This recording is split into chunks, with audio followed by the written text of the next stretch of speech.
আসসালামু আলাইকুম, কেমন আছেন সবাই? আশা করি সবাই ভালো আছেন। আলহামদুলিল্লাহ আমিও ভালো আছি।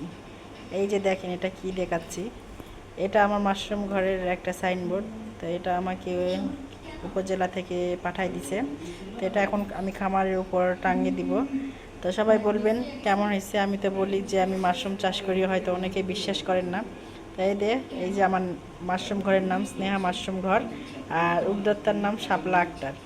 এখানে কিন্তু আমার স্বামীর কোনো নাম নাই, কিন্তু করার অনেক পরিশ্রম আছে, ঠিক আছে। আর মাশরুম কাজটা শুরু করে দিব। তো বাড়িতে অনেক মুরগি আছে, তো কিছু মুরগি এখন বিক্রি করে দিব। তো এখানে আজকে সকালে কিছু মুরগি বিক্রি করছি, কিছু মুরগি জবাই করব, আর কিছু মুরগি বিক্রি করে আমি আবারও মাশরুমের বীজ নিয়ে আসব। তো এই মুরগি থেকে আমার মাশরুম চাষ শুরু করা, সেটাই আপনাদের সঙ্গে শেয়ার করার চেষ্টা করলাম আর জানানোর চেষ্টা করলাম। তোমার খুব কষ্ট লাগছে? কেন কিছু তোমার নাম কষ্ট? নাই সাইনবোর্ডে? আমার নাম দেখি হবে। ইচ্ছা করে তুমি আমার নাম দিছো দেখে, এখন দেখো সব জায়গায় আমার নাম পালাবে, কিন্তু ভালোভাবে ধরো। তো এখানে দুইটা মুরগি আটকে রাখছি, একটা ডিগি একটা মোরগ। তো আমার বড় ভাবি নিবে। তো এখন স্নেহা বাবা ধরবে, ধরে জবাই করে পাঠাই দিব।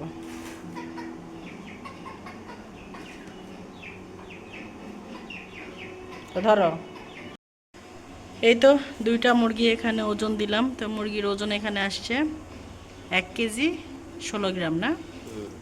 তো এতে 1 কেজি ধরবো। আর ভাবি বড় মুরগি বেশি পছন্দ করে না, এই ছোট সাইজের মুরগি পছন্দ করে। আর এই যে সে মুরগিগুলো, আর কি বলবো, প্রতি মাসে আমার একটা দুইটা করে মুরগি হারাবেই। তো যাক, আমার এই কালে হারাবে, আমি সেই কালে পাবো।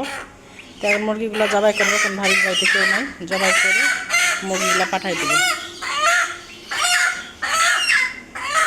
এই মুরগি বিক্রি করে আমি মাশরুমের বীজ নিয়ে আসবো। কি, আর কয় টাকার মুরগি বিক্রি করছো কালকে? তুমি বিক্রি করো নি, আমি বিক্রি করেছি। কব না, হিসাব দিব না। তা আমাদের ভিডিওটা এই পর্যন্তই। সবাই ভালো থাকবেন, সুস্থ থাকবেন, আমাদের জন্য দোয়া করবেন।